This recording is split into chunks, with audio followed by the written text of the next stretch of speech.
मराठा आरक्षणासंदर्भातील विशिष्ट मागण्यांसाठी मराठा नेते मनोज जरांगे पाटील हे आपल्या हजारो मराठा बांधवांसह अखेर मुंबईमध्ये येऊन धडकले आणि मुंबईतील संपूर्ण यंत्रणा आता तातडीनं अलर्ट मोडवर गेली आहे। जरांगेंच्या या भूमिकेनं राजकीय वर्तुळात प्रचंड खळबळ उडालेली असून सरकारवर दबाव असताना असे अनेक राजकीय नेते आहेत ज्यांनी जरांगेंना फुल सपोर्ट केलाय।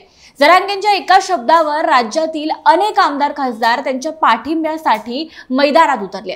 हे आमदार खासदार नेमके कोण आहेत, कोणत्या पक्षाचे आहेत आणि याचा जरांगेंच्या उपोषणाला काय आणि कसा फायदा होणार आहे हे सगळं आजच्या या व्हिडिओतून आपण जाणून घेऊया। नमस्कार, मी गौरी आणि तुम्ही पाहत आहात प्राइम टाइम महाराष्ट्र। सुरुवातीला एक महत्त्वाची आठवण, तुम्ही जर अजूनही आमचं चॅनल सबस्क्राइब केलं नसेल तर ते जरूर करा।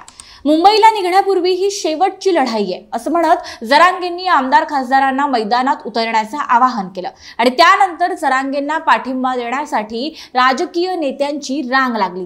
जरांगेंचा मोर्चा मुंबईला निघण्यापूर्वीच परभणीचे खासदार संजय जाधव यांनी जरांगेंना पाठिंबा देत चलो मुंबईची हाक दिली, तर बीडचे आमदार संदीप क्षीरसागर यांनी देखील जरांगे यांना पाठिंबा देत ते जरांगे हे अंतरवालीमधून मुंबईकडे निघण्यापूर्वी त्यांच्या भेटीसाठी गेले होते। अंतरवालीमध्ये ते हजर होते आणि शिवाय ते देखील या मोर्चामध्ये सहभागी झालेले पाहायला मिळाले।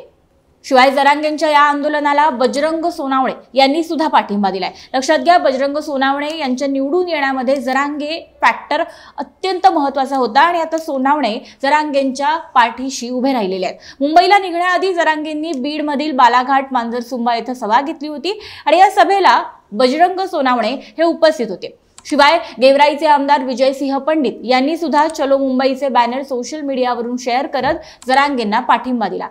यासोबतच माजलगावचे आमदार प्रकाश सोळंके यांनी सुद्धा जरांगे यांना पाठिंबा देत आंदोलनात आपण सहभागी होणार असल्याचं सांगितलेलं होतं। याशिवाय खासदार ओमराजे निंबाळकर यांनी सोशल मीडियावर पोस्ट शेअर करत सरकारने मनोज दादांना दिलेला शब्द तातडीनं पाळावा असं म्हणत जरांगेंना आपला पाठिंबा जाहीर केलेला आहे। तर गरजवंत मराठ्यांच्या लढ्यासाठी मी येतोय, तुम्ही पण या असं म्हणत आमदार कैलास पाटील यांनी सुद्धा मनोज जरांगे पाटील यांना आपला पाठिंबा जाहीर केलेला आहे।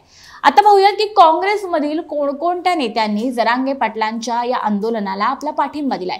जालन्याचे खासदार कल्याण काळे यांनी मुंबईकडे जरांगे पाटलांची जेव्हा भर पावसामध्ये पैठण येथे सभा झाली त्यावेळेला भेट घेऊन जरांगेंना आपला पाठिंबा किंवा जरांगेंच्या मुंबई येथील आंदोलनाला आपला पाठिंबा दिला।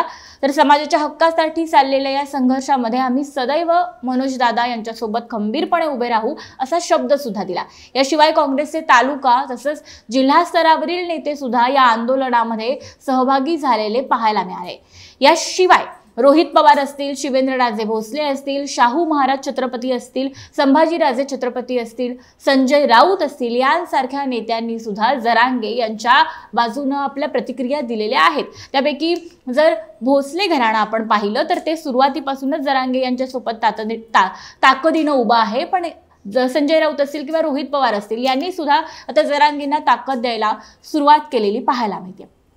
खरं पाहायला गेलं तर ऐन गणेशोत्सवामध्ये जरांगे मुंबईत येतील व त्यांना येऊ दिलं जाईल का हा प्रश्न होता, पण जरांगे हे हजारोंच्या संख्येनं आपल्या समर्थकांना घेऊन राजकीय नेत्यांच्या मोठ्या पाठिंब्यानं मुंबईत येऊन धडकले। ऐन गणेशोत्सवामध्ये मुंबईतल्या प्रचंड गर्दीमध्ये मुळातच सरकारने जरांगेंना मुंबईत येऊ दिलं, यामागेही काही राजकारण आहे का हे सुद्धा पाहावं लागणारच आहे। पण थोड्या वेळापुरता हा विचार आता आपण बाजूला ठेवला तर स्थिती बिकट होऊ शकते। जरांगे ठाम राहिल्यास जरांगेंचं हे उपोषण सरकारला भारी पडू शकतं, पण जर जरांगेंनी पुन्हा आधीसारखी मागण्या मान्य न करून घेताच माघार घेतली व मवाळ भूमिका घेतली थोडी जरी, तरी सुद्धा स्वतःच उपोषण हे जरांगेंवर भारी पडू शकतं। त्यांची विश्वासार्हता ही यामुळे संपू शकते। त्यामुळे जरांगे आता जर मुंबईमध्ये आले आहेत तर त्यांना त्यांच्या मागण्यांवर ठाम राहावं लागेल, त्यांना त्यांच्या वक्तव्यावर ठाम राहावं लागेल।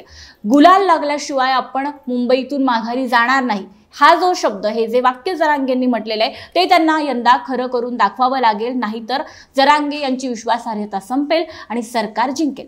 तुम्हाला काय वाटतं? जरांगेंच्या एकूण भूमिकेकडे तुम्ही कसं पाहताय? जरांगे यावेळेला हटून राहतील का आणि ते आपल्या मागण्या मान्य करूनच मग मुंबईहून माघारी जातील का?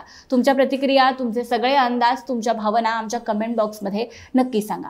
व्हिडिओ महत्त्वाचा वाटल्यास लाईक करायला विसरू नका. धन्यवाद.